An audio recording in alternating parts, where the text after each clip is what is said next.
Hello, everyone. Welcome back to Shouting into the Void on what is a disgustingly rainy and gloomy Sunday evening. Um, but to brighten up that Sunday evening, we're actually going to talk about a good episode this week. Um, so if you're new to this, myself, Connor, and my friend Liam have been going through Doctor Who since the revival in 2005. Um, we've watched all of series one and we've chatted about it.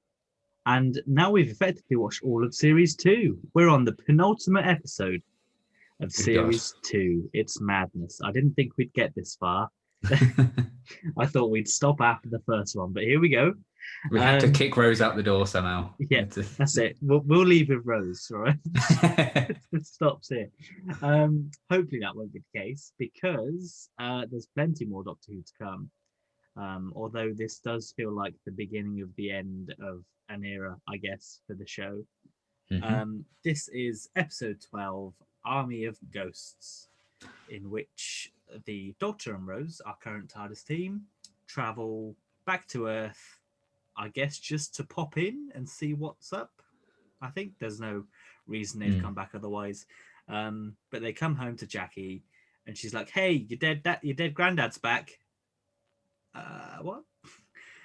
Turns out a load of ghosts have started to appear, and because the Doctor wasn't around to investigate when they first started, they've just become part of daily life. But now the Doctor is around to investigate, and investigate he does.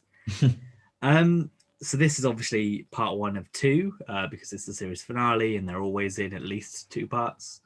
So we're not going to get all the answers to every plot hole, every plot element, everything in this episode, naturally. But what did you think of It's so good. it? I'd forgotten how good it was, quite Hmm. honestly. I was genuinely really surprised at how much I liked it. I knew I enjoyed this story anyway, but this was bloody good, especially for part one, Hmm. and especially for part one in series two, it would seem, Yep. because some of them have been quite slow. But I genuinely think this is one of the best paced episodes we've probably watched so far. Flew by. I don't feel like there was anything like, oh, we didn't need that scene. Um, and the setup with the mystery and the ghosts and everything was really cool.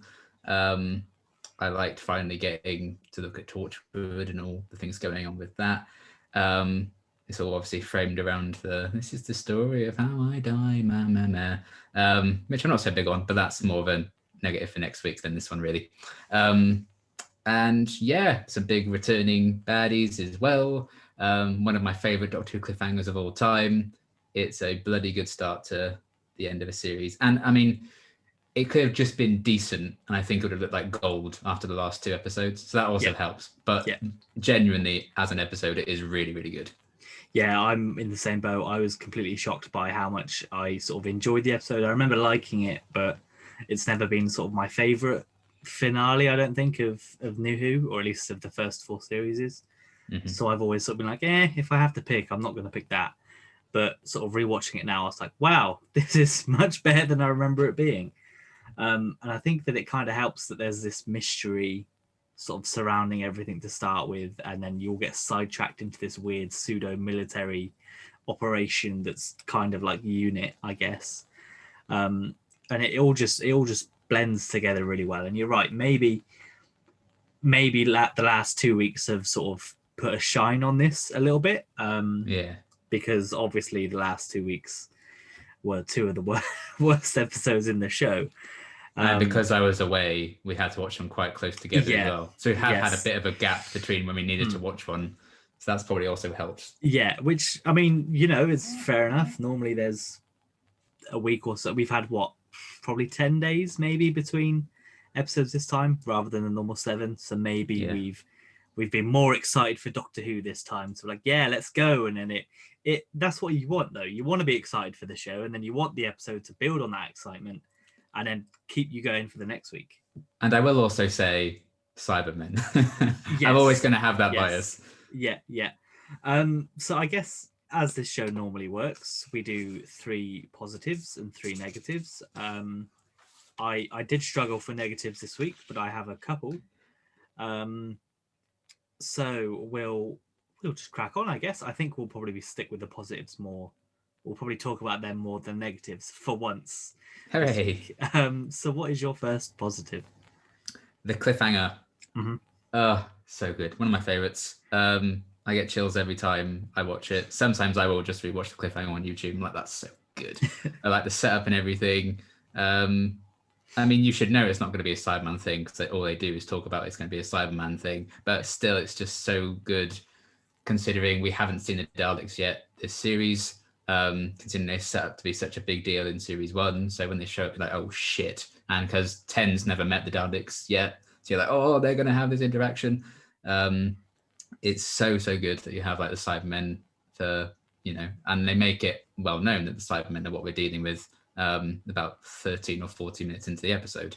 And then they just throw that curveball as well because it's the promise of what's to come as well with that.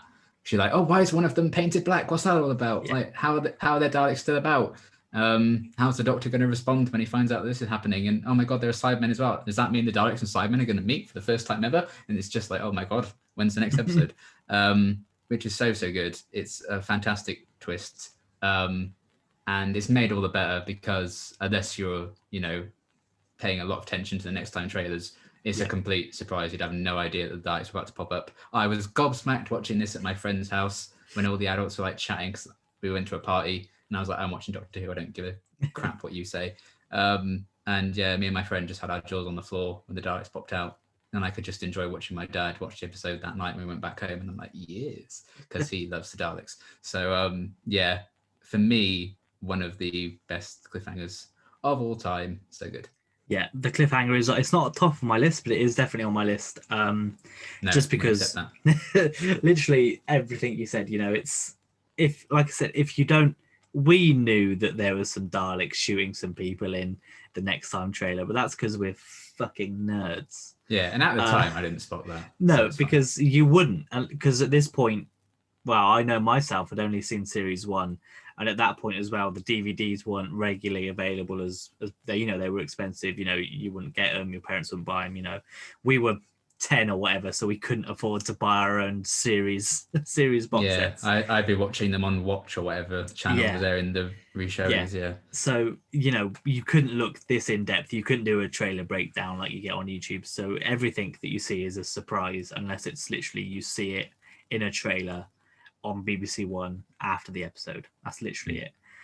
So this was a massive surprise, especially because they're pointing out that it's not going to be a Cyberman thing by saying, hey, it's going to be a Cyberman thing. But it's the twist where it's like, nah, the void ship's not ours, mate. We just came through after it. And they're like, oh, hang on a minute. So then what's inside the void ship? Because the Doctor makes it known immediately that there is something in there. As soon as he comes in, he's like, yeah, there's something in there, but who knows what it is? Get rid of it. And they probably should have got rid of it as soon as it came through.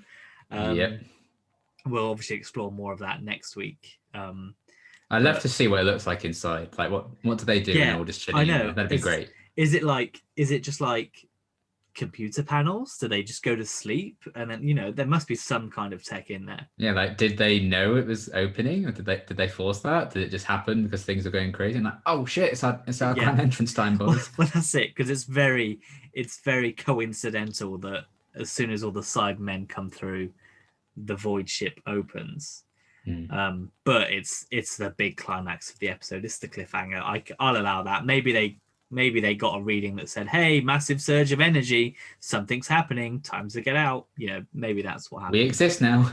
Yeah. But yeah, I think just the whole setup as well with the sphere and it being this thing that no one's really sure about, and that's the catalyst for why the Cybermen can come through. I just think all of that is excellently done, and it really makes you be like, oh, I want to see the next episode right away, please. But no, you had to go a whole week waiting at school, and that's it. You couldn't do anything else. But luckily, we could watch it straight away, but I didn't. No. I'll still wait. I finished the episode like 20 minutes ago. So. Yeah. So yeah, my sort of I guess second but first positive is David Tennant as the Doctor. What? I know, right? Shock. I thought he was great in this episode. I gathered that. I mean, like it's just he seems so happy and like it's just like a charming performance, I think is the word. Yeah. Straight from his reaction to Jackie's greeting at the start to how excited he is to try and see what the Cybermen are or what the ghosts are, to like shutting down Jackie being like, oh, I think it's wonderful, I think it's terrifying or like horrific. It's like, oh, You should be okay. ashamed of Yeah, yourself. I love this, and then I love when he pulls Jackie out of the TARDIS instead of Rose, and plays that off. And I just like how he's just so confident yet playing this game with Torchwood, and that he's Yeah. even like he doesn't want to be recognized. He doesn't know how to handle this fame that he's got when he lands at Torchwood, and he tries to assert the power. And it's a good example of how he's not really in control when he storms out of the sphere's room and goes Yeah. the wrong way and has to come back. I thought that was great, and then just the way he could easily switch between the sort of comedy aspects of things to the serious plot, like when he's explaining what happened when the ship came through and what happens when you do the ghost shift and everything like that. Yeah, Just, it's a very clever thing that they've made him be the one who has no idea what's going on, and everyone else knows basically everything. yeah, and then And I do think, swaps. yeah, he bounces off every single person he has a scene with in this episode really well. Yeah, it's just like, obviously in this I'm putting the Doctor and David Tennant together, but I can't see how Chris Frexton could have played this performance. I think this is specifically a David Tennant's Doctor performance. I don't think it could have fit in with any other one. Maybe Paul McGann, I guess, could fit into that role because I think their Doctors are quite similar. Mm-hmm. But other than that, I just think it's a solely David performance, and he does amazingly at it. And I can't wait to see what happens next week if that continues. So what is your next positive? Well, in a way, it's the same as that one, but I've put the trio of the Doctor, Rose, and Jackie all together. What Love and Monsters could have been if we had these three sharing loads of scenes together, because they're great in this one, and it makes me sad that there's just no time to explore more of it. I think the chemistry between the three of them is great. Don't appreciate Jackie just grabbing and snogging the Doctor, granted. But I love that it showcases, Aliens of London, when we had 9, Rose and Jackie, and how things were with them to now. The comparisons there is really cool. I think just having those three all together so that Jackie can see firsthand what the Doctor and Rose are like when they're on their adventures. So that kind of provides that scene. She's like, you won't be Rose Tyler anymore when I'm dead and gone. I was like, this isn't the time, Jackie. People change, Jackie. People are different. It's fine.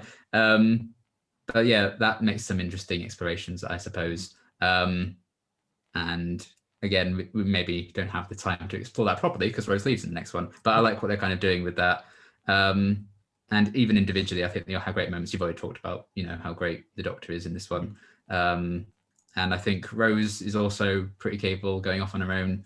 Because to be fair to her, I know the psychopath plan doesn't work out, but that is what the Doctor wanted her to do. So it just wasn't meant to be because they didn't know what Torture was all about, really. So that was all very well and good. Jackie, if I end up on Mars, I'm going to kill you. Great. But also, potentially, my favorite moment of the entire episode outside of the cliffhanger, and I laughed out loud, is when they watched the EastEnders bit. Oh yeah, and well, the doctor's like, the doctor's like, when did this start? She's like, oh, Becky heard the noise in the cell. I completely forgot about that. I laughed out loud. So good. Camille Kaduri played that so well. So I just think the dynamic between the three of them, it's a crying shame we didn't get more of that explored ultimately. But for this one episode, I think it really works well. And Jackie, it's kind of like a duck to water, really. She just rolls with the punches when she's like, oh, I guess I'm the companion now. Like, she asks all the questions. She's kind of calm in all the situation. It's really cool when she works out where they are in London. So she has some wonderful moments like that as well. So I really enjoyed the three of them kind of all bouncing off each other. Yeah, I do like that family dynamic, and I don't think it's not quite something we've explored since. I don't think in Doctor Who. Maybe kind of with Wilf and Donna, I guess we kind of get that dynamic a little bit. Maybe with dinosaurs on a spaceship with Rory's dad. Oh, I love Brian so much. So maybe we get that, but we don't get to this level. I don't think we don't necessarily ever feel this at home with the parent, I guess. Yeah. And yeah, Jackie is brilliant in this episode. She didn't make my list, but I do understand what you mean. Acceptable. Some great one-liners, and you like, it's the kind where you should feel sorry for her because she's obviously been taken in by these ghosts, and she's effectively been manipulated by the Cybermen. Yet, maybe this is a bad writing standpoint, but she forgets about it pretty quick. Yeah. She moves on pretty quick. As soon as the doctor's like, no, this is wrong, I think she kind of accepts that, okay, he's the expert. I kind of need to listen to what he's saying. Yeah. Especially when she sees that that ghost isn't very happy getting stuck in that triangle. Very angry ghost boy. But yeah, and I had slight issues, I think, with Jackie at times. Mainly the whole, oh, you even look like him. Are you even going to come back? Blah, blah, blah. I'm like, Jackie, what would have happened if she stayed and you died? You know, like, you just wanted to stay on that estate for the rest of her life and not do anything. So it's slightly selfish from that part, but I think that's kind of fair when we've seen that she feels left behind. Because even in this episode, she says, you never used a phone, even though we saw her use it in Love and Monsters. But yeah, I was like, Jackie, this isn't the time to have this talk. There could be an alien invasion going on. Turn it down. Oh, it's also the when the Cybermen have put the things in the ears, and the doctor's absolutely like, you killed them. I'm like, Someone did that a long time ago, but you killed Jackie. I just said I didn't kill them. Yeah. Listen to my words, time, Jackie. Look, I have another invasion to deal with. Can you please just wait? Question my morals later. But yeah, I do think she is a highlight of the episode. So my next positive is Torchwood itself, and just the whole outside of the separate Torchwood TV show and Captain Jack's Torchwood. I think this Torchwood is quite interesting by itself. I love how it feels so government yet not government. Like we've had Unit in Classic Who, and they're yet to make a proper appearance in New Who so far. This feels like the New Who version of that, at least for this episode. I like how they've just decided that anything and everything that is alien, we're going to keep. It's effectively Van Staten, but UK, and they know what they're doing. Yeah. And yeah, I just think the aesthetic of it, the style, the fact that it's like a modern company, you could see normal people working there as like an office job, not just scientists and really smart. You could see somebody just working there, applying for a job and getting it as like an entry level thing. Yeah, Yanto Jones running about the place with his soon-to-be Cyberwoman girlfriend. He's there somewhere. But yeah, I just like the style. I like that we get this. It's a fairly decent payoff to the story arc that was set up in episode. Was it 2? Oh, my Alexa's just gone. My Alexa can hear me. I'm going to mute you, mate. Oh no. They're listening. They better like the episode. Yeah. But yeah, it's a good payoff to the series arc, the little references we get. And they kind of explain with a line as to why we've never heard of them before, because it sounds like they didn't want the Doctor to know about them, or he's only accidentally stumbled on them a number of times. And I'm sure they've gone back into Big Finish and comics and retconned in some Torchwood references to make it look like they've always been there. Yeah, probably. Which wouldn't surprise me because it makes sense, Same way as in the Rose Target novelization, they went in and put in some classic Doctors in the pictures that Clive shows just to link it all together. And that's fair, because I think this is obviously it's a big enough thing to spawn its own TV show with the same name, and I think that's deserved. And it's just excellent. I like it as it's not even a villain, it's just like it's literally Unit, which I think the show has been missing this kind of Earth team so far, and I'm glad that this came, and obviously we're gonna get Unit going forwards, which is great. I just like this. It feels like there's just the Earth's not just sat there doing nothing the whole time. It feels like they've got someone there to help even if they are causing this Cyberman invasion. But they don't know that. It's not their fault. The whole, they're doing it for a good reason, I guess. It's for the benefit of the country. It's all that kind of thing. And that does throw up some moral issues of, how far are they going to go to whatever. And are they going to potentially invade other countries to make the British Empire again? Who knows? Maybe. But that's not something we're going to go into. Torchwood means Torchwood. Yeah, literally. Actually, it means Doctor Who. Yes, if you didn't know, Torch was an anagram of Doctor Who. I'm sure everybody knew that. 100% sure. But yeah, great. Excellent. I love them. I wish there was kind of more outside of this show. I wish there was more with... Is this Torchwood 1? I think this is. And then... I think so. Captain Jack is Torchwood 3, and then Torchwood 2 was somewhere in Scotland, I think. Something like that. Who can say? But yeah, excellent. So what is your third positive? Now, I was torn between a lot of different things. I do have a couple of other positives. Yeah. But my main third one, I'm just going to shout out the Cybermen because it's a given. I'm contractually obligated for their to 5 minutes. For their 5 minutes of screen time. That is better than the entirety of the last two-parter, if you ask me. I'm just going to say it. And yeah, I just love their limited presence actually worked in the episode's favor, I feel like, as opposed to the last two-parter, because that's literally brought them back into the series and called it an episode Rise of the Cybermen and didn't bloody show them. But this one, they made invading Earth just look easy, which I really appreciated, them showing they're pretty good at it. And before the next episode completely does them dirty and pisses me right off, I want to give them a shout out for them being really good in this one because, they're like the big enemy deal for the majority of it. And I love how they bring them back into it and them, cutting through the plastic and emerging, shoot me if you want, bitch, we're going to kill you all. And all of that, they make a really great kind of intro. And I like the cyber leader with his black candles, then bringing him back into it after the classic series. I love the Cybermen. We know this, so I like to shout them out. Yeah, that's fair. I think they are, they do show that they can easily invade, and they show that they're menacing when they break down that family's door. Like, stay in your homes, lol. No. And then for some reason, there's one already upstairs. They're like, hi. Oh, okay. And then the guns they've now got on their arms, I thought was a good addition from the past two-parter, which shows that they've clearly been planning this for a while. And then I guess this brings in, the fact that the void ship came through meant that the Cybermen could come through, but it also means that we see the return of Mickey Smith, who is back to try and stop the Cybermen. You'd think if he knew the Cybermen were coming through, he just should have told Torchwood that Cybermen were coming through, but okay, whatever. Oh well, he wanted to be the badass. Yeah, clearly.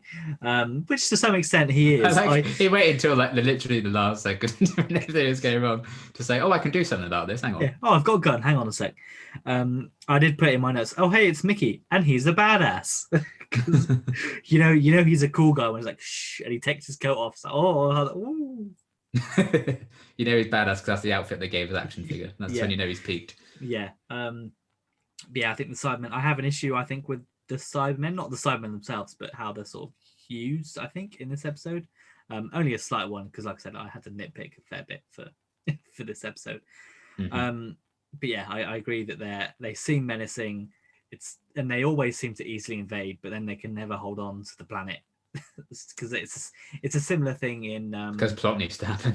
Yeah, it's a similar thing in Peter Capaldi's first series finale when they're like, "Hey, we've invaded, we've got all the dead bodies," and then they just fuck it up like straight away. Yeah, it's like, oh, okay then. Can't believe you've done this. But yeah, I think it'll be interesting to see how they handle next week because obviously they're going. Oh, I know my negative for next week already. I've got a couple in mind. Oh boy. They could have killed, at least let them kill at least one Dalek, folks. Like, RTD, I love you, man, but your bias is so clear and it pisses me off. Yeah. Everybody prefers the Daleks to the Cybermen. That's a fact. Yeah, it's definitely true. Yeah, it makes sense to spend a whole first part building up the Cybermen and then... Yeah. Lord JK. Like, well, that was all the waste of time because it's all about the Daleks. Yeah. But it's fine. It's fine. I'll talk about that next week. I will hold on to my anger. Good idea. So my third positive was the cliffhanger, but I do have an extra one. With after sort of how complicated the beast's pit was and everything, and how many plot holes there were with the wow, in Love 'Em, in not even Love 'Em was that didn't have a plot. How many plot holes there were in Idiot's Lantern and Fear Her. I thought this plot was pretty easy to follow and pretty watertight, I'd say.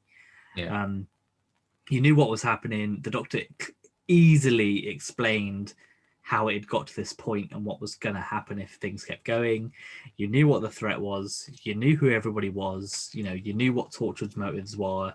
You knew what the Doctor wanted to get out of it. You knew what Mickey was there for when he showed up. You knew why the Sidemen had come through.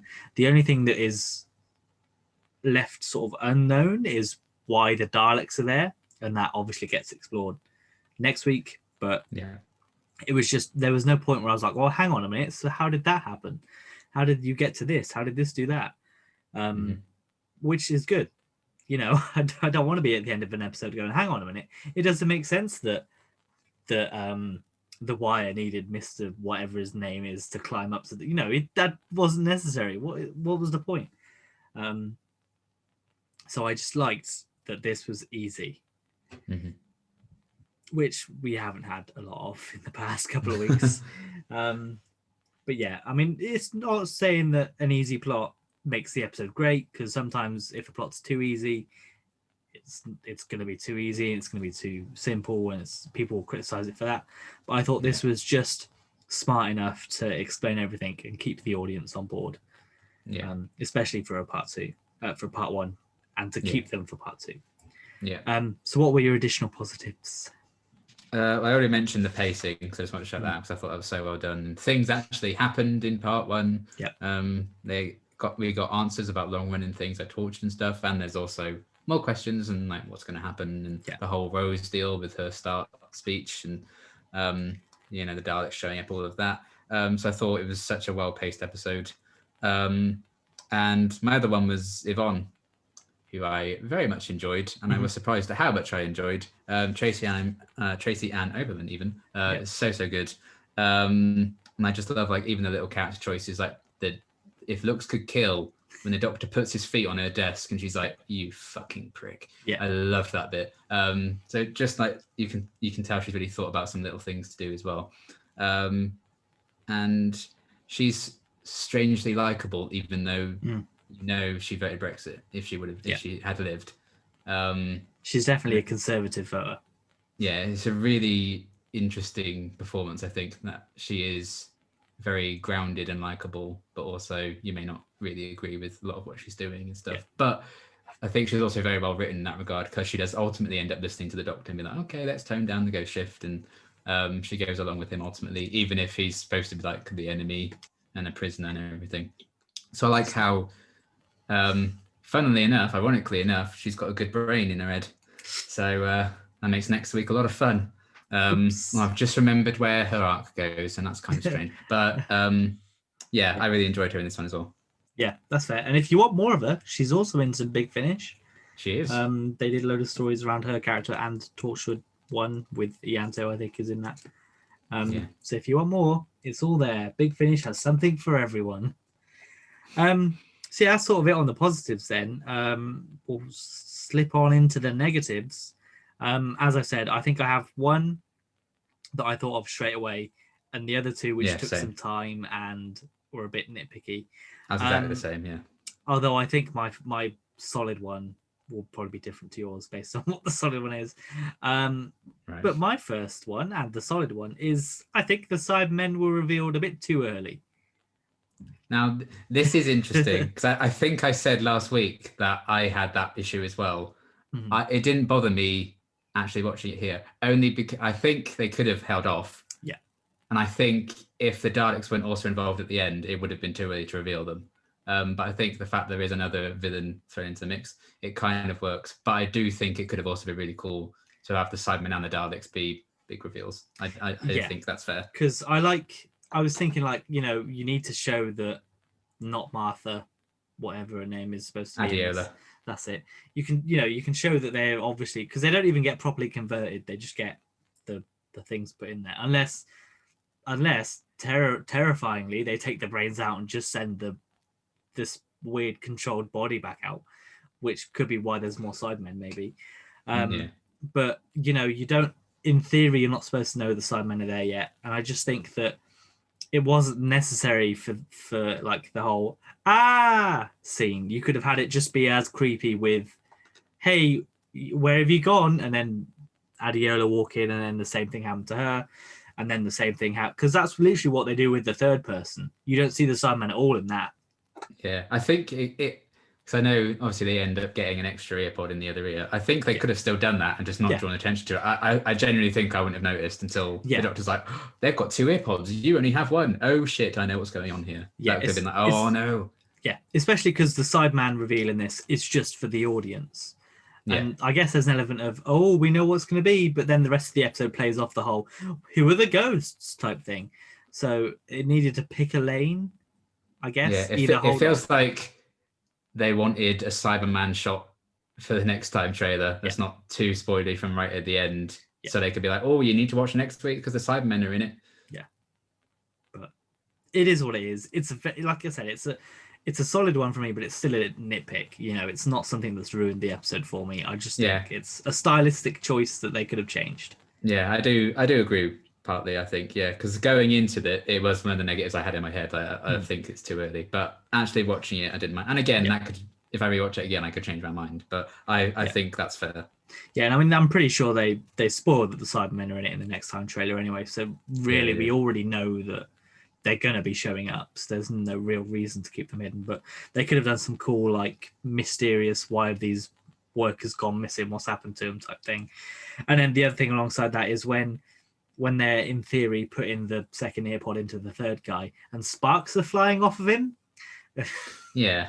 I'm like, so that's what makes me think that maybe some of the Sidemen are those 3. And they've just sent the bodies out, because maybe that's why there's sparks. Which is something that I thought of today and is actually horrific. So I actually quite hope that they do that. And if we ever get a Target novelization, I hope that they put that in as what happened, because that would make much more sense. As to why. If they preserved their bodies or something, you'd be like, what point do they start to smell?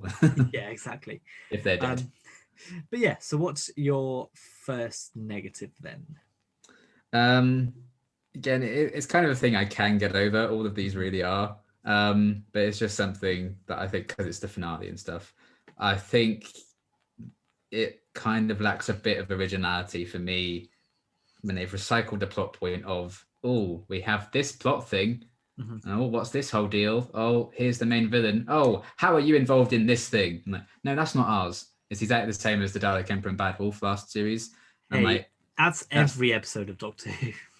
I mean, I think it's not, but considering it's like a big arc thing with like series 1, it's like, okay, it makes sense, tie it into that. Oh, there's a big twist. It's nothing to do with us. It's this. The fact they then use that again in the very next finale, I'm like, okay, could you not think of something? And then they kind of do it again, but not really in series 3. And then they kind of no, they don't really do it in series 4. You know who it is straight away in series 4. Yeah, they go to. Oh well, then again, I guess the Davros reveal is maybe the same thing. Yeah, they focus on the "one of you will die" thing instead. Oh, they do it in End of Time, where it's like, hey, I don't know. They do it when it's the twist of the Time Lords coming back or something like that. And there is a twist there where it's like, whoops, it's not us. But so it happens a bunch, and again, it's a good thing if you watch them quite far apart, as you would have done when they first aired. I'd imagine it's not something that I probably would have noticed, but the fact that I'm like, oh, you've done exactly the same thing again, could you not have changed up maybe a bit? And again, I can get over it because I still think it works and it sets up a really cool cliffhanger. So it is what it is. But I just wanted to point out that I thought that was a bit, oh, okay, fine. Yeah, and people watching this when it came out would have had a longer gap than 3 months. So they probably would have, it would have been a year apart. So they would have forgot. And like we said, for kids our age, A, we wouldn't have noticed this. B, we didn't have access to the episodes on demand, as you so readily do now. God, kids these days don't know how good they've got it. We had to wait till they decided to put the episode on a free disc in the sun. I know, right? Although it's only 4 more months on iPlayer, so I need to Is hurry it? up and crack on. Yeah. Oh, why? I don't know. BritBox? It's not on BritBox. It's only classically on BritBox. Maybe it'll go on there, but It must do. certainly iPlayer, Sure. it's leaving in 4 months. It's a good thing I got all the Blu-rays. Yeah, good thing I've got them on DVD stuff, but Oh, see, buy physical, kids. Doesn't matter how yeah, much on demand there is, keep buying the exactly. physical copies. They'll always take it off eventually. Exactly. You know, it was first Netflix, now iPlayer. So come on. Happens all the time. If you haven't learned already. So my next negative is on demand. No, it's BBC iPlayer. It's I think Rose isn't given enough to do in this episode. Yeah. I agree. Obviously, I was surprised at how little screen time she had when I watched it. Because she doesn't do much to help identify the ghost with the doctor. He kind of does that himself. She doesn't do too much to help when they get to Torchwood. She goes in, gets caught immediately. I always remembered her having a lot more to do before she followed Mickey into that room, but she doesn't. She just goes straight there. Yeah. Oh, she finds a coincidentally left empty lab coat just over a table right next to the TARDIS, which I'm sure would happen. Yeah. And then she goes, "Oh, what's around here?" And then she goes, "Oh, that looks like somebody I know." And then she just follows them straight away. I just don't think and what I think makes this stand out more is that the whole start of the episode is framed around the whole, hey, this story's about me. This is the last story I'll ever tell, and I do nothing in it. Yeah. And then she's not in it for most of the episode. Which I hope and I'm sure changes in the next episode, but you'd hope so. I will keep my eye out to see if how much she does get in the next episode. But yeah, she just felt like she was just sort of on the wayside with this. Jackie got more screen time, which is an odd choice given it's Rose's. I guess it's obviously also Jackie's last episode with Rose leaving, but considering we spent more time with Rose, you'd think you'd want to build her up a bit more before that final goodbye. But yeah, she's just sort of wanders around for a little bit, gets caught, and then blows the Doctor and Jackie's cover as well. So she really sticks her foot in it. The only way she sort of gets out of it is because the sphere opens. Other than that, she would have just been taken back up with them, I guess, or wait down there, and then whatever would have happened if nothing went wrong. But yeah, it is what it is. It's nothing that I think has ruined the episode for me, because obviously Jackie with the Doctor is a great replacement. She's obviously there with the Daleks, and you get her reaction to seeing them, which is explored a bit more in the next episode. And technically, she's the whole reason why they're there in the first place, because they're going to visit her mum. And I do like the scene when she's like, "Oh, I just bought you a gift, and you're not even going to say thank you, you bitch." Which is quite strange. Love the bazoolium. Well, it's like Jackie's just going to complain that you never come back, and then you come back, give a gift, No. and you don't even talk about it. Like, I'm sorry. Guess who else has come back? Who I care about more now? Yeah, my dad, bitch. I don't care about you anymore. You go off on your travels. He'll never leave me. Yeah. He's been here at 10 past every day. Yeah. Where have you been? You won't even call me. Except that one time that you do, which ruined my date. But you won't even call. But yeah, I just think Rose was a bit left out, I think. Yeah. But that's fine. So what is your second negative? I guess it kind of ties into what you were mentioning a bit. The opening section. So on the nose. We get it. She's leaving. You've told us 5 times this series. How long are you going to stay with me? Forever. No. Oh. Okay, well, you're leaving, aren't you? What's worse with that is that they literally say, it's that line is literally the lines in the past episode when the Doctor criticizes saying that, and then he just goes ahead. I'm like, pick a lane, man. Do you want her to say never, or do you want her to not? Which one? Pick a lane. It's a bit overdone, I think, in how far they go with it. again, it just feels like they wanted some cool lines to put in the next time trailer last week. And like, oh, this is the last story I'll ever tell. This is my final battle, all that nonsense, which isn't the case anyway. But again, that's more of a thing about Doomsday. But this one, I just feel like you could watch that opening, like, holy shit, okay. And then you watch all this and you're like, oh god, Daleks and stuff. And I'm like, well, but she's at the start. Oh yeah, Rose is in talking. this. Yeah. And I do think, given how the show's been presented thus far, the fact that she just gives a monologue to the audience, to who is this for that you're telling this story for? That apparently you do survive, even though it's your last battle. Like, how are you here on this? What's this beach about? God damn it! Why aren't you dressed up more warmly? You look freezing. I just think it's a bit a lot, and it could potentially undermine everything that follows, because you're like, well, we still need to get to that bit on the beach. So what's all that about? Yeah. She's going to be fine. And ultimately, she just scream Daleks at them, and they're like, oh, shit. Yeah. So I think the fact that, we've never seen a character just speak to the audience quite that way thus far, without any context and stuff, it was an odd way to open the episode. I've never quite been a fan of that kind of thing, because as much as I love Under the Lake and Before the Flood, when Capaldi... Yeah, when Capaldi's talk about the British drop paradox, like talking direct to the audience, I'm not a fan of that. I know a lot of people love that. I love that one. I know a lot of people really love it. I'm like, I hate that. I don't like it when they break the fourth wall like that with me. I'm like, no, not my Doctor Who. But again, I still really love that story. I really like this one. But it's just, compared to how the rest of the episode is framed and presented, it stands out quite a bit, and not in my favorite way. I guess, I don't know if it's sort of in Doomsday, if it will get mentioned, but I guess you could argue that she's telling her kid that, or Jackie's kid, because don't they have a kid? But then that's series 4. So it's straight, you could argue that maybe she's telling Jackie's kid or her kids in the future, and they should just come back or whatever. But at this point, they've not planned for the Doctor to go back with her in series 4, and Jackie, obviously doesn't have I don't think has a kid, or does she have a kid on the way by the end of the next episode? She's on the way. Yeah, she's pregnant. Yeah, so maybe that's how it's supposed to frame. Maybe, but then there's the whole planet Earth. This is where I was born. Yeah, this is where I guess. Did you make a storybook for this kid? And there you go. This is Earth. That would have been a great business. Imagine what that could have been much better than what she did end up doing.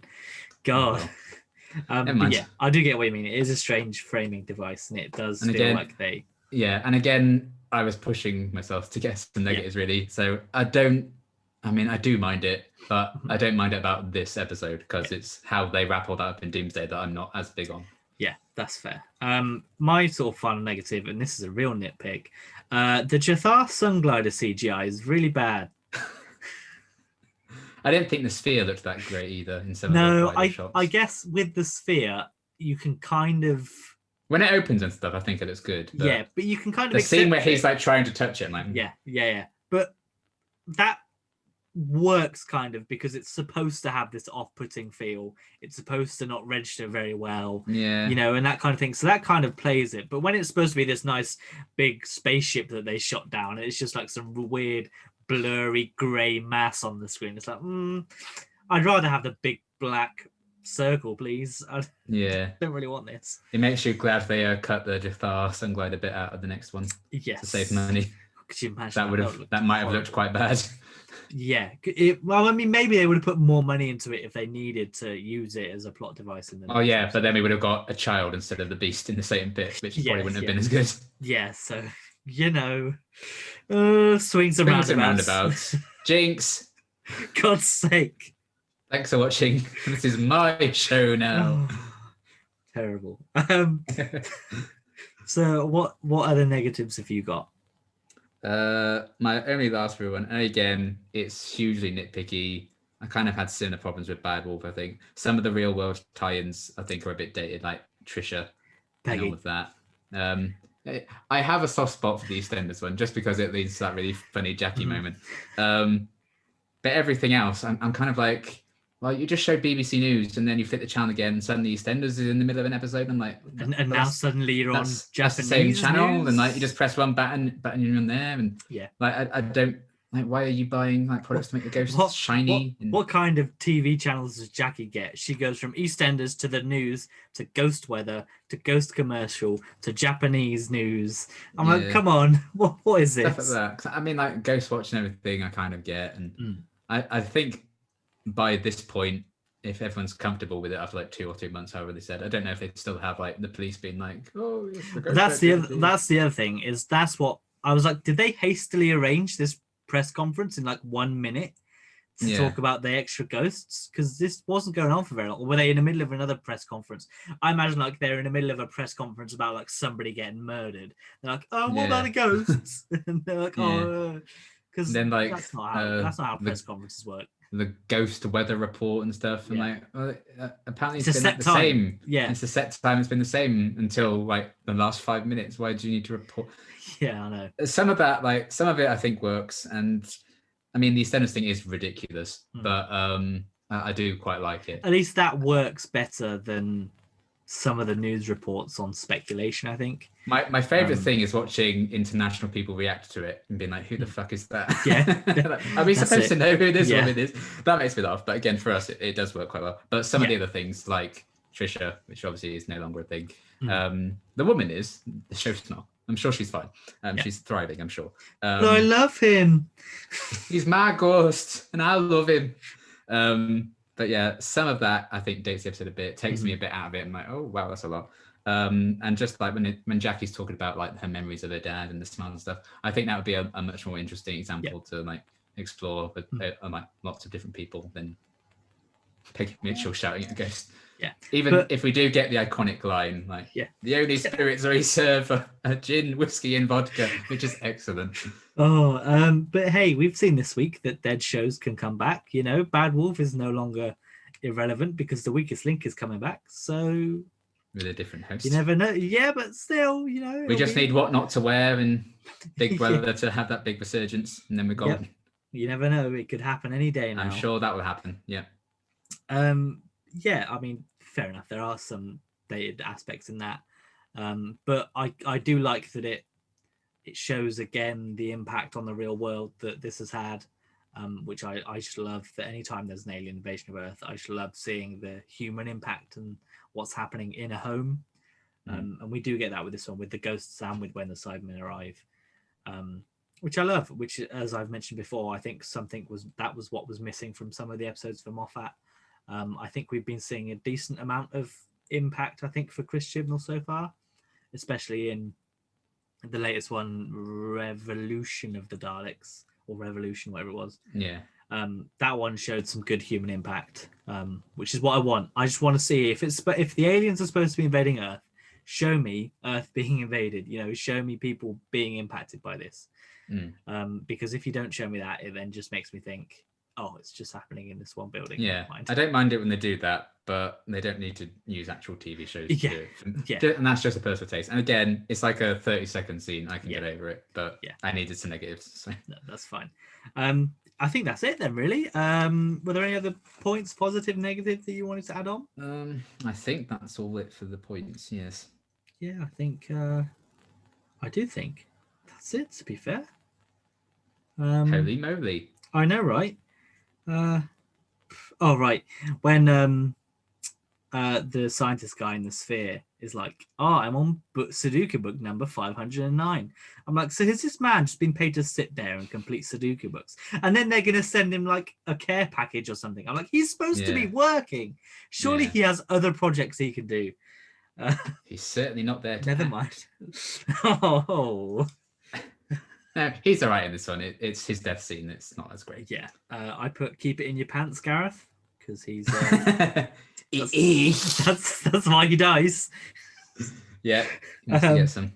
I've also put remember the Gelf, because Rose mentions the Gelf. No, Rose. Shut up, Rose, you idiot. I also thought the double Bluetooth things were quite clunky.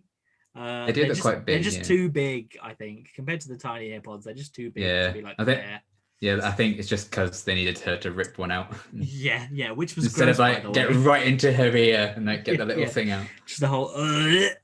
And what really gets me is the way she holds it. She actually puts her fingers over it, so the actual thing is touching her skin. Like, you don't need to hold it like that. Just What let are it you go. doing? Just let it go. Yeah, Torchwood is so excited to see the Doctor. I'll say hooray! Yeah. I also like when Rose like, oh, you can't go out there, they have guns. It's like, they can shoot me dead, but the moral high ground is mine. Like, that is the level of pettiness I aspire to be. You can kill me, but I didn't have a weapon. It's fine. Yeah. And yeah, I thought when the TARDIS was being taken away and Rose basically goes, hello, I'm here. I was like, Rose, just not. Oh. Even when her and Jackie are like looking when the Doctor first walks out like that, people should instead of being so obvious the door's open. I also thought the extras with the soldiers when the Doctor gets welcomed, they were so over the top. Like one's like, yeah, it's the Doctor. I'm like, oh, stop. It's like, oh, yeah. I'm like, stop. You don't need to overact. Please stop. I can't wait for the overacting guy in Smith and Jones at the hospital. I'm so excited. Which was that the one at the window, like, ah, yeah. The best extra Doctor Who history. But yeah, I did put Rose actually doing some investigating. She does go and investigate, but it just doesn't work out very well for her. Instantly caught. Yeah. I did put calm down, Jackie. It's only 3 dead people. Only. I mean, like, there's plenty more about to die. Only 3 mourning families. Yeah, exactly. And I put Daleks and Cybermen because that's literally the reaction everybody has. Yeah. So what fun facts have you got? Oh yes, fun facts. Let's have a look. Right, so the working title was Tortured Rises, which is pretty self-explanatory, even though it falls at the end, really. But that could have been a cool one: Tortured Rises and Tortured Falls as a two-parter. That'd have been good, actually. Yeah. Well, when we're in charge. Yeah. This is the first use of Ten's catchphrase "Allons-y," which is French for "Let's go." That is the setup of Alonso in 2 Christmases time.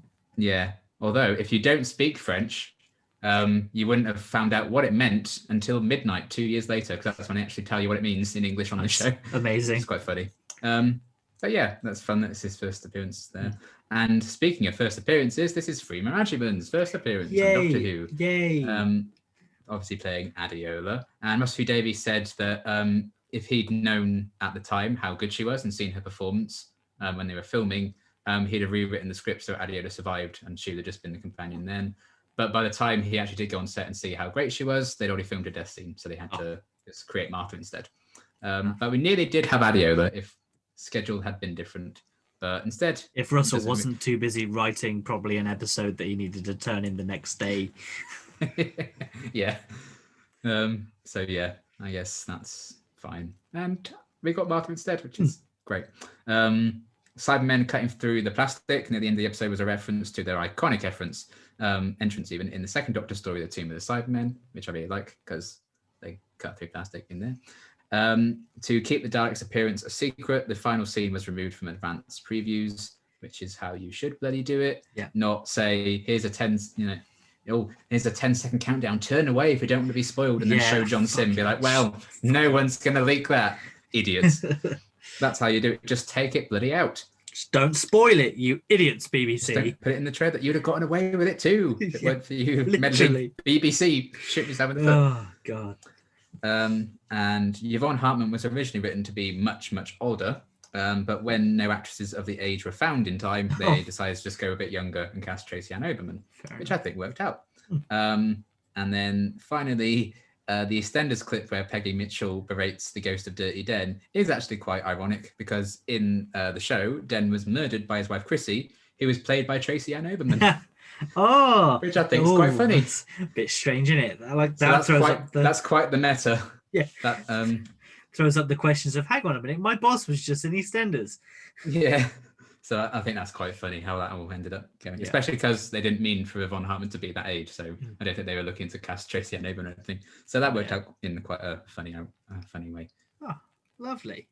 Obviously Freeman in this is starting the long tradition of in New Who of other side characters then joining the show as a regular. companion, or even the Doctor. Obviously, in Fires of Pompeii in series 4, we get 2 examples of that. Yeah, Colin Baker was in it before he was the Doctor. All sorts of Yeah, stuff. David Tennant did Big Finish before he was the Doctor. Wilf. I'm pretty sure Bernard Cribbins was in an episode of Doctor Who before becoming Wilf. Yeah, he was in the second Peter Cushing movie. Yeah, so not quite in. But then again, now that we've had the timeless, now that we've had the timeless children, that could count. I really, really hope they bring into canon Rowan Atkinson's. Curse of Fatal Death. That would be hilarious. Because you could now. Why not? Why not? Just do it. Go all in. Do it, children. I dare you. Multiverse. Watch people get annoyed at that. Bet they won't. I bet all the people that have said they loved it will then go, "Oh, I think it's really stupid, actually." They'll be fine with anyway, it once they add a white man back into how many doctors there are. Yeah, literally. God's sake. So yeah, that's basically it. All that's left is, what are you giving this out of 10? I'm giving it a 9. Oh, interesting. I very much enjoyed it. I thought that's my highest score since the parting of the ways. I thought it's been a while. Because I'm giving it an 8.5. I thought I was being too high. I was like, is Liam gonna feel like this? Is Liam gonna be that? But you're higher, so I don't feel. It doesn't matter how I feel, Connor.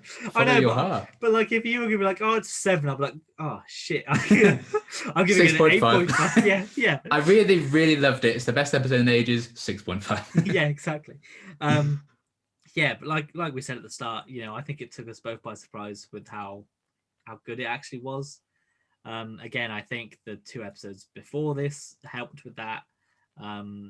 And again, we had a nice, easy plot. We had great characters. Great set. I hadn't seen it in a while, so if I watched it quite regularly, it probably would be like an 8.5 or something. But because I was really surprised by it, much like you were, I think, with the Impossible Planet 2-parter, that kind of influenced that score as well. But for now, as we record this, I bloody loved it. Yeah, we'll see how. You never know, because you might watch the second part and go, hang on a minute. Wow, this is bad. Yeah. So yeah, obviously the next episode is the series finale. It's the last episode of series 2, literally titled Doomsday. So I'm sure it's going to be a lovely episode, and everything will end on a really nice note. So what do you remember from the episode? What are you thinking going forwards?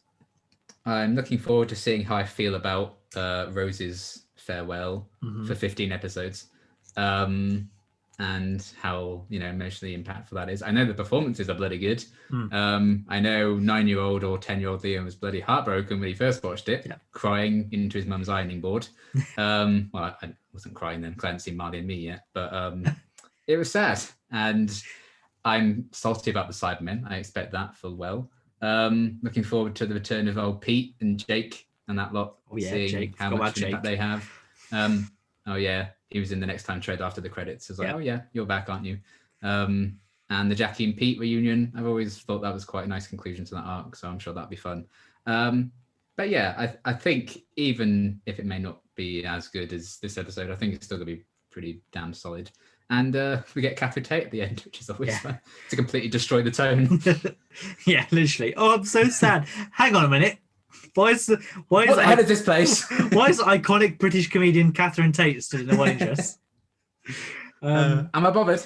Yeah, but I think that's another thing that I'm looking forward to is, and as much as I love the Doctor and Rose as a team, I'm very much looking forward to having new adventures with a new companion and having kind of losing this baggage, I guess, is how I would phrase it. Not that. I know, but it's a huge loss. I think losing Billie Piper, maybe not so much losing Rose. Yeah, I think that's even if she still does drag a few things down. I think in series 3 and stuff, but she's not around.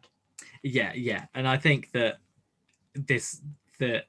obviously after next episode we'll give the show a chance to sort of reinvent itself slightly and sort of give it new energy, because as we've seen with the past 2 episodes, it kind of got a little bit a tiny bit stale with those 2, and then Idiot's Lantern as well didn't really help, and I feel that change is needed. Big ass red spider played by what's her face, Sarah Parish. Yeah, which is exactly what I wanted on my Christmas wish list.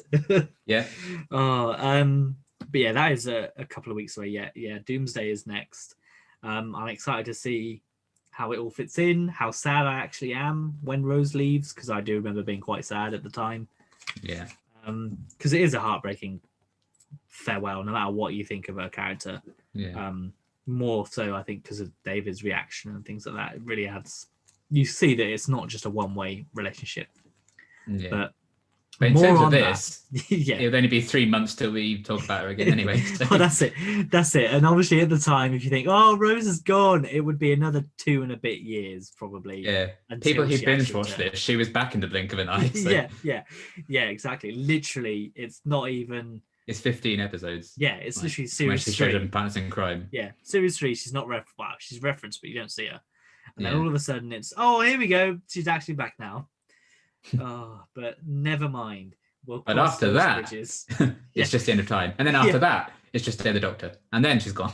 But at least there's quite a big gap between the end of time and Day of the Doctor, and she's 3 not years, even yeah. really Rose in that anyway. No.